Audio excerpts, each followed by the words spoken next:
Angka 80,9% ini sangat tinggi dan ditandai dengan kinerja yang baik serta kepemimpinan yang merakyat. Di tengah situasi ekonomi Indonesia yang saat ini, apakah angka tersebut selaras menurut Mas Fitra atau seperti apa? Ini langsung jawab. Boleh, silakan langsung dijawab.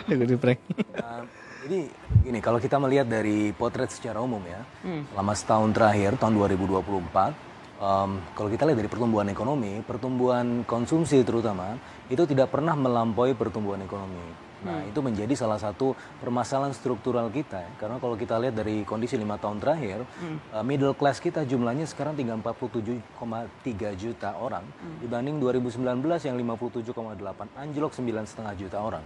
Artinya dalam konteks ini kita melihat bahwa daya beli kita melemah. Itu juga bisa kita lihat di data di bulan Desember, inflasi kita year on year 1,57% dan itu terendah sejak tahun 1958. Ini artinya apa? Memang kalau kita melihatnya dari setengah gelas penuh, ini artinya pemerintah bisa mengendalikan inflasi.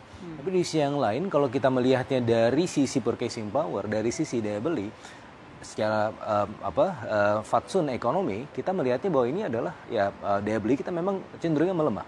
Nah, oleh karenanya saya mengapresiasi sekali ketika Pak Prabowo melakukan suatu diskresi interventionist di akhir tahun ketika waktu itu tidak jadi menaikkan PPN ya. Bagaimana? Jadi tapi khusus untuk barang mewah, sangat mewah. Ya, PPN kan enggak kan, itu PPNBM kan. Jadi kan kalau kita lihat di PMK 131 2024 itu fokusnya di PPNBM. Tapi yang di PPN secara umum, yang mana itu sebenarnya sudah merupakan formulasi dari Kementerian Keuangan yang sebenarnya juga sudah ada banyak pengecualian sebagaimana amanah Undang-Undang 7 tahun 2021.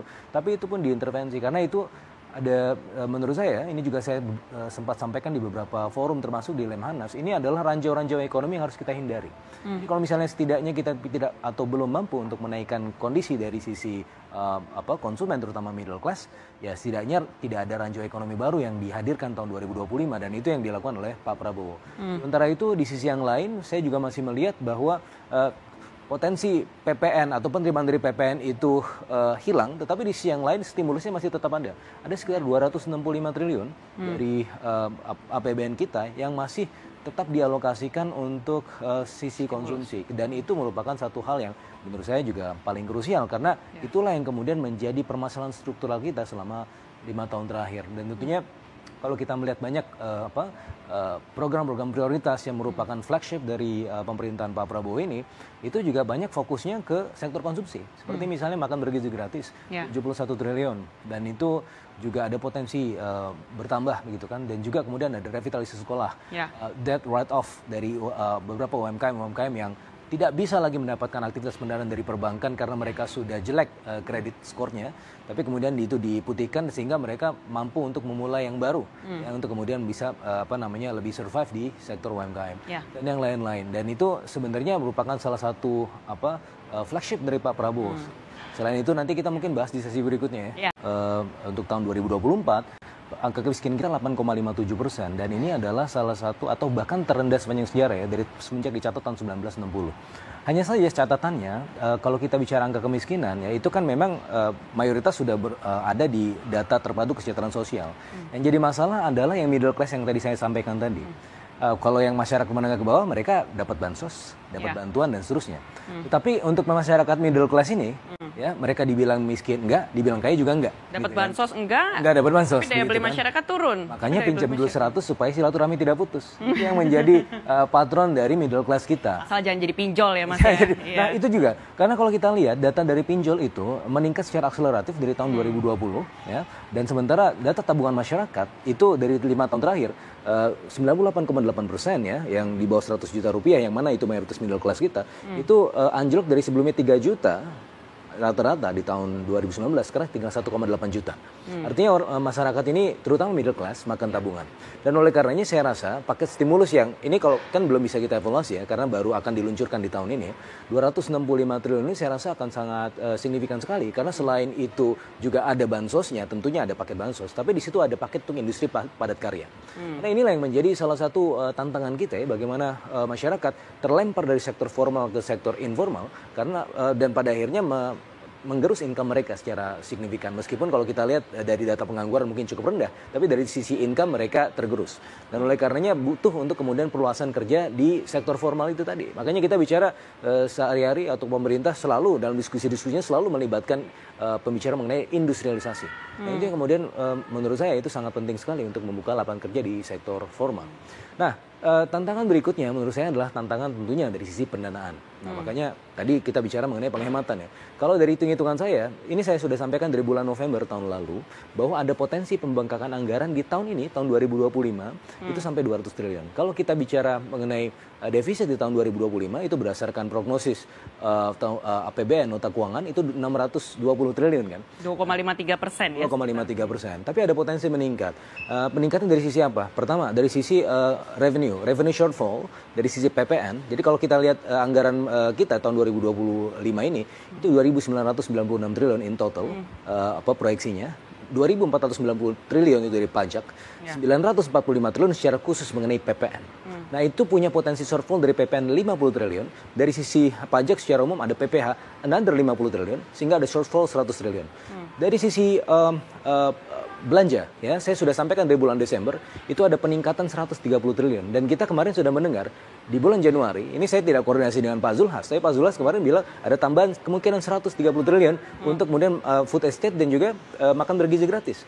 Nah, ini artinya apa? Artinya prognosis apa yang saya sampaikan semenjak tahun lalu itu kemungkinan besar terjadi ya. Jadi pada potensi pelebaran defisit hingga 800 triliun, yang mana itu sampai 2,9% dari APBN. Nah, makanya kemarin Pak Prabowo itu kemudian mengeluarkan Inpres 1 2025, yang mana di situ menyebutkan ada kemungkinan anggaran itu direalokasikan atau dipotong yang nggak penting-penting sekitar 306 triliun.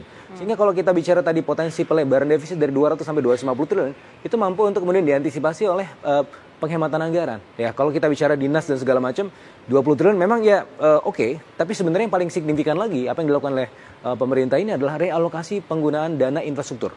Nah, itu yang sudah disampaikan Pak Prabowo semenjak akhir tahun lalu, dan sudah disampaikan juga oleh Wamen Jiwandono dari Wamen Kementerian Keuangan, bahwa akan ada alokasi dari anggaran infrastruktur yang sebelumnya dibiayai pemerintah itu tidak lagi. Nah, tapi bukan artinya infrastruktur itu nggak dibangun, karena ini artinya bahwa pemerintah tetap menjalankan infrastruktur tapi dengan swasta misalnya. Nah, sebagai contoh untuk housing, untuk perumahan, untuk APBN tahun 2025 ini paling maksimal kita bisa membiayai 257 rumah baru yang dibangun dari target 3 juta rumah, gitu kan. Artinya itu sekitar 8,58% dari total keseluruhan rumah yang akan dibangun. Ya. Nah, dari sisi budget itu terbatas, tapi artinya kalau untuk mencapai 3 juta rumah itu kita butuh external funding.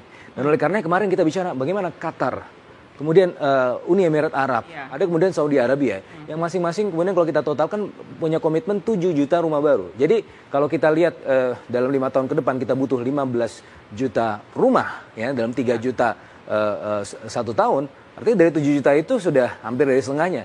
Artinya dari sisi ini kita hikmahnya atau idenya adalah ingin mencari external funding. Dan itu pula kalau kita ingin mencari pertumbuhan ekonomi 8%, hitungan saya, dan ini sudah ada di dokumen Bappenas, 10.000 triliun untuk infrastruktur misalnya. 10.000 triliun itu yang paling besar 3.600 triliun untuk energi, termasuk di situ energi terbarukan.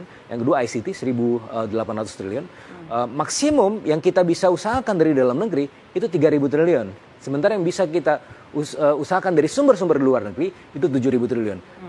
Makanya kemarin ketika kita melihat bagaimana Pak Prabowo mengunjungi China, bagaimana mengunjungi Amerika Serikat, dan dari satu kunjungan, satu loop itu saja, itu mendapatkan 18,5 billion US dollar. Dan kemudian kita melihat bagaimana Ishida, Perdana Menteri, kemarin datang dengan komitmen investasi 815 juta dolar.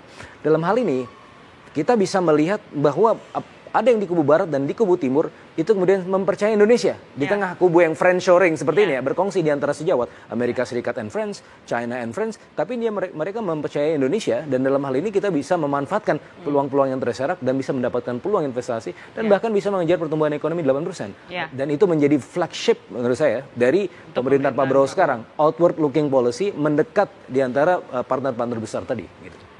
Pertama kalau dari sisi kelas menengahnya, pemerintah kan sudah tetap menjalankan stimulus 265 triliun ya, yang mana itu juga fokus ke kelas menengah. Kalau saya hitung-hitung juga di APBN itu sebenarnya ada 857 triliun ya. 857 triliun untuk secara umum fokus ke konsumsi, yang artinya juga bagaimana menggesa kehidupan dari middle class ini, yang mana middle class adalah urat nadi dari ekonomi Indonesia ya. Kalau misalnya middle class-nya ambruk, ya artinya ekonomi Indonesia juga ambruk juga. Nah, terus bagaimana dengan upah ya? Upah ini juga satu hal yang menarik ya. Tergantung bagaimana kita melihat ya, dari sisi pengusaha apa dari sisi pekerjanya. Di sisi pekerjanya pasti akan sangat, ya sebenarnya ya memang ada beberapa protes, tapi mereka cukup oke. Kenapa? Karena sebelumnya kan kalau kita melihat upahnya itu kan memang formulanya sudah dirubah ya, bukan inflasi tambah pertumbuhan ekonomi lagi. Oke, tapi inflasi, ada formula baru yang belum disosialisasikan secara merata. Sebenarnya sudah dari tahun 2023 itu yang kemudian sudah menjadi kecemasan para buruh ya, karena itu kalau dihitung-hitung angkanya jadi terlalu rendah. Jadi inflasi ditambah pertumbuhan ekonomi dikali alfa. Nah, alfanya itu 0,2 kali 0, sampai 0,5 tergantung sektornya gitu kan. Sehingga pada akhirnya kalau misalnya kita hitung-hitung kemarin sebenarnya paling maksimal 6%, tapi Pak Prabowo ada 6,5%. Artinya kan itu ada diskresi presiden untuk meningkatkannya ke level yang menurut beliau lebih wajar ya, untuk kemudian kelas menengah terutama ya, dari sisi pekerja secara umum.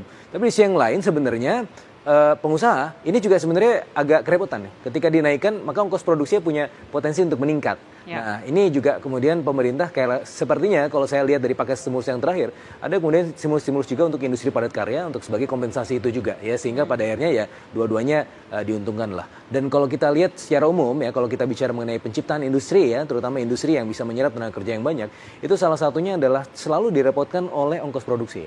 Dan ongkos produksi sepanjang tahun 2024 ini perlu harus kita perhatikan juga, selain dari sisi ongkos produksi dari tenaga kerja, tapi juga dari barang-barang yang diimpor. Ya, karena ini kemudian fluktuasi nilai tukar, terutama kemarin kalau kita lihat depresiasi nilai tukar terjadi secara cukup signifikan sepanjang tahun 2024, itu meningkatkan ongkos produksi mereka, gitu kan. Nah, yang permasalahannya adalah di zamannya Pak Prabowo ini 3 bulan pertama, ini bukan salahnya Pak Prabowo, tapi salahnya lingkup eksternal kita yang kemudian memaksa rupiah kita berada terus di zona merah. Ya, kalau kita lihat selama 100 hari itu ada depresiasi rupiah sekitar 4,2%. Artinya tantangan datang dari luar, bukan betul, dari betul, dalam betul. Indonesia. 4,2%, terus indeks harga gabungan itu jatuh 7,8%. Ini dari mana sih? Kenapa semua bisa jatuh?